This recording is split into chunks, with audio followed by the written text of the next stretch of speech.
안녕하세요, 탈미드입니다. 이번 시간엔 Rectification of the Wicked and Righteous, 악인들과 의인들의 고침에 대해서 보도록 하겠습니다. 샤라기굴님 Chapter 22, Section 1이고요. Regarding the punishment in this world, the souls of wicked people, they have to reincarnate many times to rectify their sins. And there is almost no person who can avoid this 길굴림. 우리가 흔히 말하는 악한 사람들의 영혼들이 이 세상에서 벌을 받기 위해서는 벌을 받는 것과 관련돼서 그들은 자신들의 죄를 고치기 위해서 여러 번 다시 시작해야만 합니다.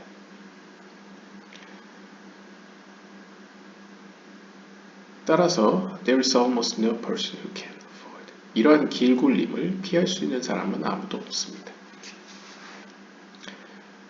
그들은 죽은 이후에 the wicked enter purgatory and receive punishment there to atone for their sins and their judgment lasts 12 months. 그리고 악인들은 이제 죽은 이후에 근데 여기서 악인이라는 것은 이제 어느 정도 개선의 여지가 있는 악인을 의미한다고 볼 수 있을 것 같습니다. 왜냐하면 purgatory, 그러니까 우리가 연옥이라고도 이제 번역하는 그러한 곳으로 간다고 표현하는데요. 그곳에서 receive punishment, 이제 벌을 받고 그들의 죄를 씻게 됩니다. 그리고 그들의 그러한 심판은, 형벌은 상징적으로 12개월간 지속됩니다. 여기서의 이제 purgatory, 연옥의 개념은 이제 로마 가톨릭의 연옥 개념이랑 좀 다릅니다. 왜냐하면 길굴이라는 어떤 다시 태어난다는 개념이 이제 로마 가톨릭 기독교 쪽에는 없기 때문이죠. 그리고 우리가 전제로 했던 이 길굴림의 대상은 상위의 영혼이라고 했을 때 그 상위의 영혼들에 관련된 이 연옥의 개념도 좀 다를 것 같습니다. There are wicked people of whom the verse says, and may he hurl away the soul of you enemies as one shoots a stone from a slingshot. 그래서 이것과 관련된 구절로서 사무엘상 25장 29절을 보시면, 그리고 하나님 당신께서 그분께서는 저 원수들의 영혼을 멀리 마치 돌팔매질로 돌을 던지듯 던져버리시기를 라고 표현하고 있습니다. 즉 이 말은 they don't yet merit to enter purgatory after their death to cleanse their sins. 그래서 이 구절을 비유로 해서 근거로 해서 이렇게 번역하는 거죠. 이렇게 해석을 하는 거죠. 이 악인들은 한 번에 연옥으로 들어갈 수 없습니다. 그들이 죽은 이후에 죄를 씻기 위해서 한 번에 연옥으로 들어갈 수 없다는 것이죠. Rather, 오히려 their souls get pushed from Gilgul to Gilgul until their sins have been cleansed a little, just enough to allow them to enter purgatory for 12 months to atone. 즉 요약을 하자면 악인들은 어느 정도 하나님이 원하시는 수준까지의 죄를 고침과 그 영혼을 깨끗하게 하기 전까지는 계속 다시 태어난다는 것이죠. 그러니까 다시 시작을 한다는 것이죠. 길굴에서 길굴로 계속 이어져 간다는 것이죠. 그래서 어느 수준이 되면 그때서야 비로소 그 악인들은 연옥에 들어가 비유적으로 12개월간 벌을 받습니다. There is no set time for this. Sometimes they can continue in Gilgulim for 10, 100, or even 1,000 years, depending upon to what extent they sinned previously. 그리고 그 기간은 정확히 정해진 때가 없습니다. 그러니까 정해진 기간이 없다는 것이죠. 경우에 따라서는 그들은 길굴을 계속 여러 번 해야 되는데 어쩔 땐 10번, 어쩔 땐 100번, 어쩔 땐 심지어 몇천 번까지 혹은 몇천 년에 걸쳐서 다시 시작해야만 합니다. 그 모든 것들은, 그 기간은 이전에 지은 죄에 비례해서 일어나겠죠. 여기서의 여기서의 길굴이나 이런 연옥의 개념도 우리가 생각해야 될 점이, 지금까지 읽어온 문맥상으로 우리가 전제한 것에 따르면 최초의 아담으로부터 비롯된 상징적으로 60만의 영혼이죠. 그러니까 최초의 아담을 몸을 이루던 그런 어떤 613개의 어떤 파트들로도 구분될 수 있는 그러한 영혼들이 다시 시작한다. 길굴에 해당되기 때문에 여기서 악인이라는 것도 우리가 생각하는 도덕적 윤리적 의미의 악이 아니고 하나님으로부터 너무 멀어져서 클리포트 세계에 이용을 당하는 그러한 빛의 조각들, 그 조각들을 의미한다고 보시면 됩니다. 그 조각들이 회복되기 위해서, 상처를 치유하기 위해서는 그 오랜 기간이 걸리고 어느 정도 상처가 치유돼서 어느 정도 거룩한 세계와 연결되었을 때에 비로소 연옥이라고 표현되는 그 수준에서 상징적으로 12개월간 이제 정화의 과정을 갖는다는 것이죠. 이 정화라는 개념도 우리가 생각하는 뭐 도덕적 윤리적으로 인간 중심의 사고에서 뭔가 고통을 계속 받음으로써 죄를 깎아나간다는 뭐 그런 의미가 아니고, 쉽게 생각하시면 불 속에 금을 집어넣어서, 이제 금이 함유된 광물을 불 속에 집어넣어서 금 외에 다른 것을 없애는 작업을 한다는 그런 의미로 보시면 되겠습니다. Though purgatory is not a place one looks forward to, once a person requires atonement, it becomes unnecessary. 여기서 이야기를 하죠. 여기서 언급하는 연옥이라는 것은 우리가 생각하는 그런 장소가 아닙니다. 이것은 requires atonement, 사람이 이제 속죄를 필요로 할 때, 그러니까 어느 정도 자격이 주어져서 영적으로 어느 정도 수준이 되어서 그 나머지 어떤 고침이 필요할 때에 필요한 것이 연옥이라고 볼 수 있습니다. However, 그러나 even to enter purgatory, one must not have slipped to too low a spiritual level, because if he has, he will first require Gilgulim to raise him to a level that can allow him to enter purgatory and achieve his final atonement. 여기서 설명하죠. 그러나 그 연옥으로 들어가기 위해서는 그 사람은 단순하게, 그러니까 너무 낮은 수준의 영적인 수준을 가지고 있어서는 들어갈 수 없습니다. 그는 먼저 여러 번의 길굴림을 통해서 그의 영적인 수준을 끌어올린 다음에 그때서야 비로소 연옥으로 들어가 그의 마지막 속죄를 할 수 있습니다. However, 그러나 righteous people and Torah scholars can never be affected by the fires of purgatory. As it is written regarding Elisha, he cannot be judged because of his involvement with Torah. 하기가 15:8. 그러나 의로운 사람들 혹은 토라를 연구하는 학자들은 결코 이 연옥의 불길로부터 영향을 받지 않습니다. 이것도 로마 가톨릭의 연옥 개념과 좀 다르죠. 기독교의 연옥과. 왜냐하면 기독교의 연옥은 조금의 죄라도 있고 그것을 뭐 여러 가지 성사, 뭐 고해 성사나 뭐 여러 가지 죽을 때 하는 성사나 여러 가지 성사를 통해 해결하지 못하면 이제 연옥에서 해결해서 천국으로 간다라는 개념인데, 여기서 말하는 연옥의 불꽃은 앞에서 이야기한 바와 같이 뭔가 윤리적 도덕적 의미가 아니고 하나님과 그들 관계를 가로막는 어떤 흠 혹은 어떤 단절 뭐 이런 식으로 표현할 수 있을 것 같습니다.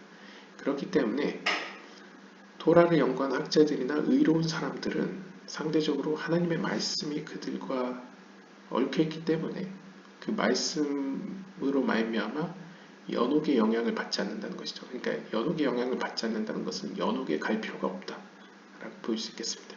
이와 관련돼서는 엘리사에 대한 글에서 볼 수 있는데요.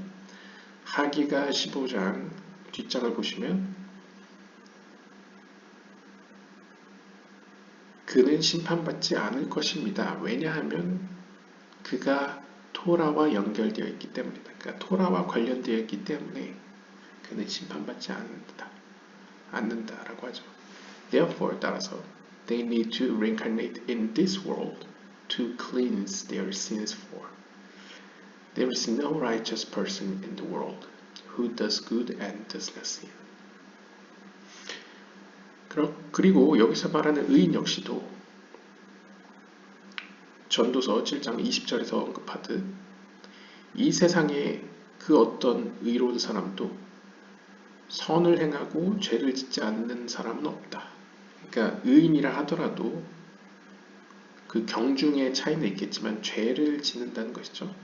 그렇기 때문에 그 죄를 씻기 위해서, 그 죄를 해결하기 위해서 그 영혼은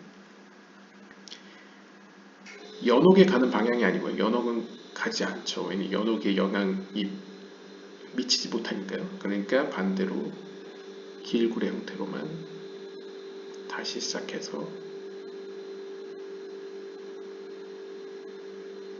죄를 씻는다 라고 표현합니다.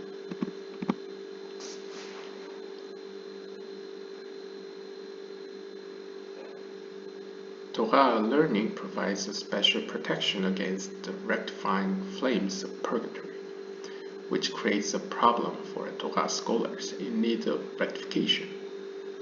즉 이렇게 말할 수 있겠죠. 토라를 연구하는 것은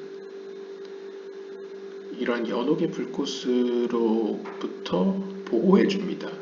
이건 좋은 거죠. 그런데 다른 한편으로 생각해 보면 토라를 연구하는 사람들 입장에서는 영적으로 고치긴 해야 되는데 연옥의 불꽃을 이용할 수는 없기 때문에 문제가 생겨납니다. 그럼 어떻게 고치느냐? Therefore, 따라서 he has no alternative but to complete all of his tikkunim through Gilgulim instead. 따라서 의로운 사람들의 경우에는 연옥의 불꽃을 이용하지 않고 길구를 통해서만 고칠 수 있습니다. 이거는 이제 견해에 따라서 조금 다를 수 있겠는데요. 연옥의 불꽃을 통하면 한 번에 해결되지 않느냐, 또 좋은 거 아니냐 이렇게 생각할 수도 있지만 다음과 같이 볼 수도 있죠. 연옥의 불꽃이라는 건 결국 그 사람이 죽었다는 의미를 내포하고 있고 죽었다는 것은 그의 영적인 성장이 더 이상 가능하지 않다는 것을 전제합니다. 그 말은 더 이상의 영적인 성장이 불가능하다는 것이죠. 그러니까 어떻게 보면 이 세상에서 길굴 다시 시작한다는 것은 이 세상에 내려왔다는 것 자체가 상징적으로 변화가 가능하다는 것이죠. 영적인 성장이 더 가능하다. 반면에 연옥의 불꽃을 통해서 마지막으로 해결이 된다는 것은 더 이상 그는 변화될 수 없다. 영적인 성장이 없고 그 수준에 머물러 있는다라는 것을 의미한다는 점에서 토라를 연구하는 자들이나 의로운 사람들의 입장에서는, 의인들의 입장에서는 하나님께로 더 가까이 갈 수 있는 혹은 하나님을 더 잘 이해할 수 있는 영적인 성장이 가능한 이 세계로 오는 편이 그들에겐 더 낫다고 볼 수 있겠죠. A righteous person after he leaves this world is able to ascend to great heights in the world to come, but not all at once. 의로운 사람들은 여기서 의로운 사람이냐 악한 사람이냐는 우리가 생각하는 윤리적 도덕적 의미가 아니고 하나님께 가까이 있는 사람이 의로운 사람이고 상대적으로 하나님으로부터 멀리 있는 사람이 악한 사람이라고 보시면 됩니다. 왜냐하면 그들 모두 다 원래 뿌리로는 최초 아담의 영혼의 파편들이죠. 따라서 상대적으로 하나님께 가까이 있는 이 의로운 사람들은 이 세상을 떠난 이후에도 높은 수준에까지 이를 수 있습니다. 특별히 다가올 그 세계, 이제 말쿠티의 세계에서 이제 비나의 세계로 떠나더라도 비나의 세계에서 더 높은 경지에까지 올라갈 수 있다는 거죠. 하지만 not all at once. 한 번에 그렇게 되는 것은 아닙니다. Immediately after his death, they punish him to rid him of his more severe sins, after which time they place him past the first divisions. 그러니까 쉽게 이야기하자면 이런 의로운 사람들의 영혼들은 그들이 죽은 이후에 영적인 세력들은 그로부터 무거운 죄들을 먼저 제거합니다. 그 이후에 그 죄가 해결된 이후에 그 의인은 이제 첫 번째 영적인 수준의 영적인 세계에 놓이는 것이죠. 그러니까 쉽게 이야기하면 가장 무거운 죄부터 가벼운 죄까지 뭐 있을 거 아닙니까? 상징적으로. 그러면 가장 무거운 죄를 먼저 해결하고 그 해결에 의한 영적인 수준에 그를 놓는다라고 볼 수 있겠습니다. When the time comes to ascend to a higher partition, they return him to this world to receive more punishment, this time for the lighter sins, after which he can ascend to the second level. 그러니까 우리가 이전에 본 영상이나 글을 보시면 의인들의 영혼들은 죽은 이후에 그 영혼이 속한 영적인 수준에 놓이게 되죠. 그 영적인 세계에서는 더 이상 변화가 없기 때문에 그 자리에 있습니다. 그런데 때와 시기가 돼서 하나님이 이제 이 영혼을 다시 영적으로 성장하기 위해서 이 땅으로 다시 내려보낼 때에 혹은 이제 어떤 해결되지 않은 문제를 어떤 죄의 상처를 해결하기 위해서 이 땅으로 다시 내려보낼 때에는 이 땅에서 다시 이제 일종의 형벌을 받고, 그러니까 이 땅에서 문제를 해결해가는 과정을 살면서 해결을 하게 되면 그 다음에 다시 올라오게 될 때는 두 번째 단계로 올라간다는 것이죠. 이런 식으로 이제 회복과 성장 그리고 고침과 성장이 계속 일어난다고 볼 수 있겠습니다. 그때의 죄의 순서도 가장 무거운 죄로 시작해서 점점 더 가벼운 죄로 이어나가는 것이죠. 그러니까 해결해야 될 과제가 이렇게 순서상으로 이제 쭉쭉 리스트가 오는 것이죠. After that, they return him again to be punished for the minutiae, 뭐 라틴어로 읽으면 minutiae 혹은 minutiae of the law, the hair's breadth that he did not carry out, according to the sacred of his closely surrounding ones, are subject to extreme turbulent conditions. 자, 이런 식으로 그 의인들이 계속 이 땅에서 뭔가 상처를 고치고 다시 돌아오고 다시 이 땅으로 내려와서 상처를 고치고 내려오고 이러한 반복을 하게 되면 그들은 영적으로 계속 성장하고 영적 수준이 올라가겠죠. 그러면 결국에는 하나님의 그 거룩한 빛과 그 거리가 겨우 hair's breadth, 뭔가 머리끝만큼 굉장히 미세한 정도의 격차만 남기고 하나님께 거의 붙은 상태가 될 것입니다. 그러니까 상징적으로 물론 이제 피조물과 창조주는 격차가 있죠. 간격은 있긴 하지만 거의 밀접한 수준으로 거의 하나님과 하나가 되었다라고 보일 정도로의 간격만 남겨두고 회복됐을 수준에 도달하게 되면 조금밖에 남겨두지 않은 상태인 거죠. 어떤 완전함에 이르는 그때가 되면 그 상황을 마치 시편 50편 3절에서 이렇게 비유합니다. 하나님 그분의 가까이 둘러싸고 있는 이들은 혹은 둘러싸고 있는 것들은 subject to extreme turbulent condition, 마치 극도로 사나운 매서운 뭔가 몰아치는 상황과 같다.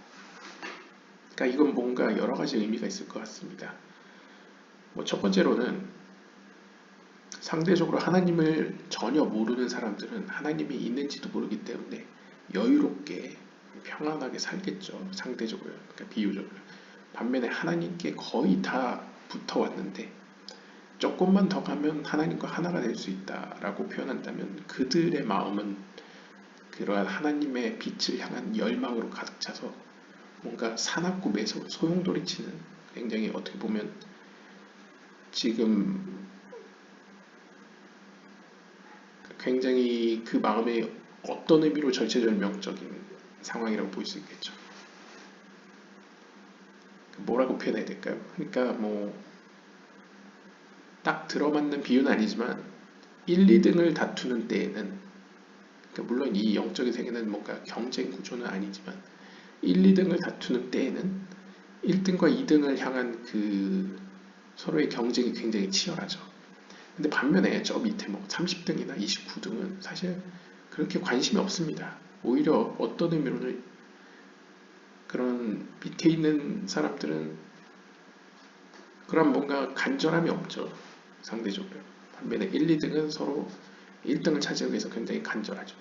약간 그런 느낌처럼 하나님께 가까운 사람, 굉장히 가까웠고 이제 완성을 앞에 두고 있는 이 의로운 사람들의 영혼들의 경우에는 굉장한 어떤 간절한 상황에 놓여 있다라고 이제 시편을 표현하고 있습니다.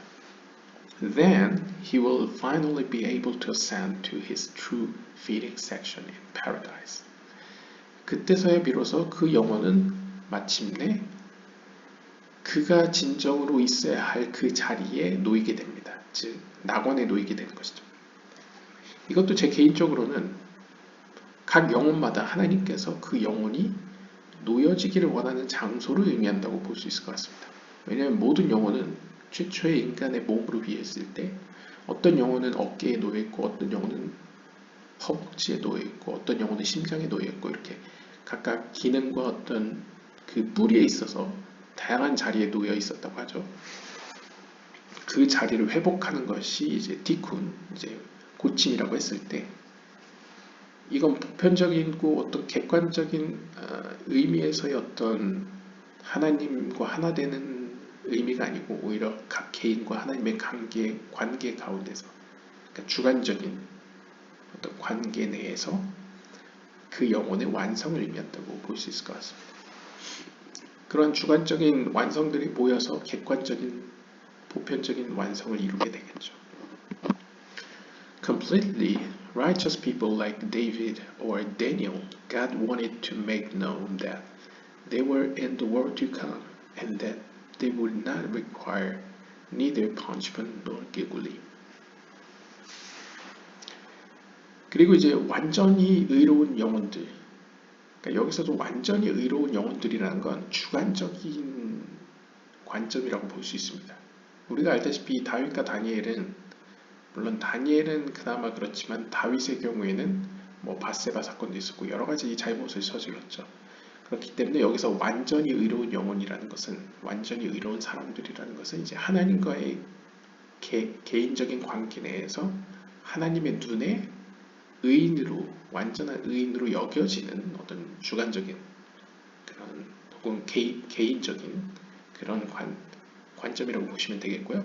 아무튼 이렇게 하나님이 보시기에 완전한 의인이라고 평가되는 다윗이나 다니엘의 경우에 하나님께서는 그들을 향해서 그들은 내 세에 위치해 있고 즉 다음 세계가 보장되어 있고 그들은 그 어떠한 형벌이나 길골이 필요하지 않다는 것을 알게 하시기를 원하셨습니다. 그래서 하나님께서는 자신의 성경의 말씀들로서 이렇게 표현하고 있습니다. 시편 27편 13절에 보시면 Had I not trusted that I would see the goodness of God in the land of life? 그러니까 이런 것이죠. 제가 믿지 않았습니까? 제가 당신을 신뢰하지 않았습니까? 제가 하나님 당신의 선하심을 생명의 땅 가운데서 보았음을 제가 신뢰하지 않았습니까? 뭐 이렇게 표현하는 구절이나 아니면 시편 27편 4절에 One thing I ask from God, this that I shall seek. 제가 하나님께 바랬던 한 가지는 바로 이것입니다. 제가 찾던 것이죠. 그리고 제가 찾을 것이며 That I dwell in the house of God all the days of my life. 그것은 바로 제 온 생애 가운데 모든 날에 하나님의 집에 머무는 것입니다.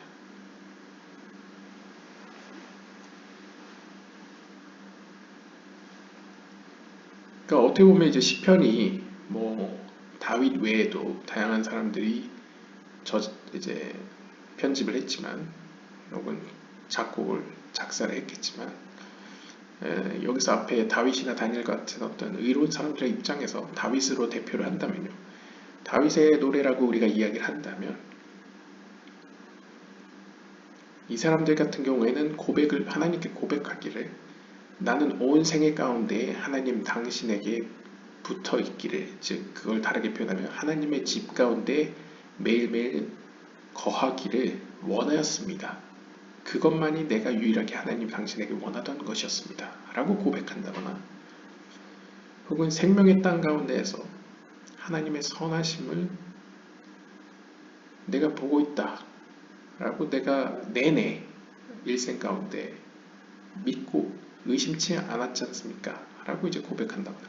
이러한 어떤 모든 모습을 보았을 때에 어떤 하나님과 다윗을 대표하는 어떤 의인들 간의 어떤 개인적인 주관적인 어떤 신뢰의 관계, 그리고 그들이 하나님만을 바라봤다. 물론 때로는 실수도 했지만 하나님만을 바라봤다 라는 점을 우리가 살펴볼 수 있고, 그러한 사람들에게 하나님께서는 내세를 약속하고, 즉 내세라는 것은 하나님과 함께 있는 세계죠.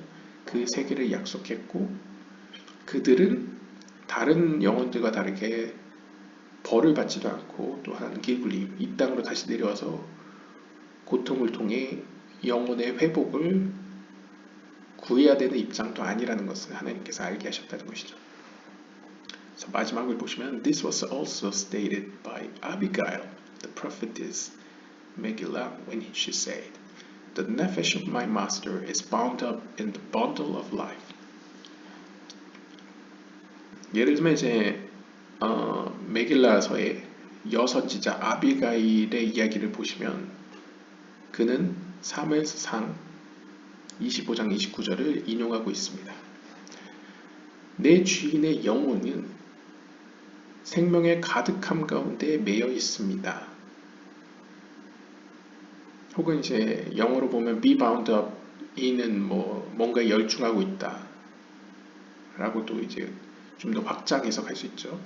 뭔가 매여 있다는 의미에서 이제 뭔가 몰두해 있다, 빠져 있다 라고도 해석할 수 있을까요?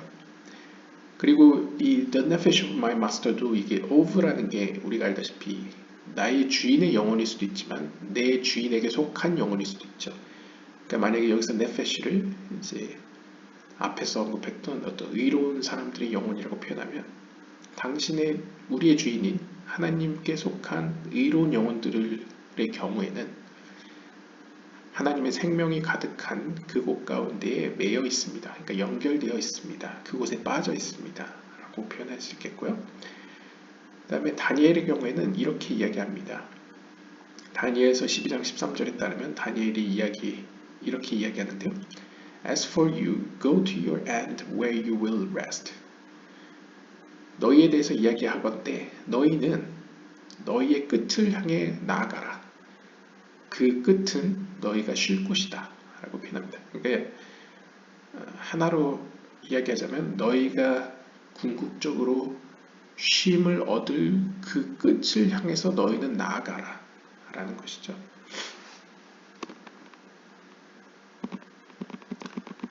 그래서 오늘은 이렇게 악인들과 의인들의 고침에 대해서 살펴보았는데요. 우리가 유념해야 될 점이 우리가 지금까지 읽은 모든 책의 어떤 큰 맥락에서 여기서의 의인과 악인은 도덕적이고 윤리적인 의미가 아니고 하나님과의 관계, 신뢰관계의 어떤 거리, 심리적 거리라고 보시면 될 것 같습니다. 그리고 이 모든 영혼은 사실 다 같이 최초의 아담에게 속해 있던 그곳에 뿌리를 두고 있는 영혼들을 의미합니다. 그런 의미에서 이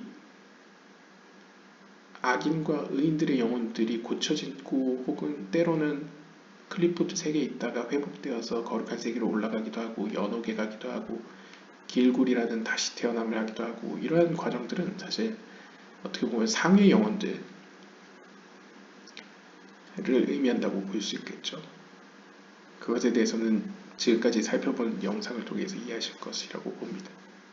아무튼 그러한 영혼들에 대한 어떤 대서사적인 이야기를 풀고 있는데요. 그 영혼들 가운데는 이제 하나님으로부터 멀리 떨어진 악인으로 표현되는 영혼들도 있겠고, 하나님과 굉장히 가까운 의인들로 표현되는 영혼들도 있겠고, 혹은 다윗과 다니엘처럼 의로운 영혼들 가운데서도 가장 가까이 하나님께 도달한 완전한 의인으로 불리는 영혼들도 있겠죠. 그들의 영혼들이 이제 어떠한 속죄 과정을 경험하는지, 어떠한 과정으로 어떤 시스템으로 돌아가는지를 이제 설명하는 이야기라고 볼 수 있겠습니다. 그래서 좀 더 세부적으로는 악인들의 영혼, 즉 하나님으로부터 멀리 있는 영혼들의 경우에는 먼저는 길굴림을 통해서 어느 정도의 수준까지 고쳐진 이후에 그 다음에 연옥의 불꽃으로 정화가 되어진다 라고 표현됩니다. 그래서 우리가 정화의 불은 예전에 여성적 속성의 영혼들은 길굴이 필요 없다, 그냥 바로 정화의 불꽃 가운데로 회복이 된다 라고 표현했었죠. 그러니까 정화의 불꽃이 사용되는 것은 상대적으로 하위의 수준의 영혼들을 의미하는 것으로 보일 수 있겠습니다. 반면에 이제 상위의 영혼들, 어떻게 보면 의로운 영혼들이라고도 불려지고 토라를 연구하는, 즉 토라와 얽혀진 영혼들의 경우에는 정화의 불꽃으로부터 보호를 받기 때문에 반대로 이야기하면 정화의 불꽃의 영향으로는 고쳐질 수 없고 길굴로만 고쳐질 수 있기 때문에 이러한 영혼들은 계속 길굴을 통해서 영적으로 성장해 가는 기회를 얻게 되겠죠. 그렇게 영적으로 성장하다가 다윗과 다니엘로 상징되는 어떤 하나님과의 관계 내에서 궁극적으로 회복되는, 그러니까 완전한 회복을 이룬 영혼들의 경우에는 그 끝에 이르러서 완전한 평안함을 얻게 된다. 생명 가운데 완전히 거하게 된다 라고 표현되겠습니다. 그리고 그때의 완전한 의인들의 상태는 시편 27편 13절에서 고백하듯 이 땅에서 살아가면서 온전히 하나님의 선하심만을 바라보았던 사람들이고 바라보았던 영혼들이고, 또한 시편 27편 4절처럼 이 땅에서 살아가면서 그 영혼이 바랬던 한 가지는 오직 하나님의 집에 거하면서 하나님을 바라보는 거였다 라는 수준에 이르는 것이 이제 완전히 의로운, 하나님과의 관계에서 완성을 이룬 영혼들이라고 볼 수 있겠죠.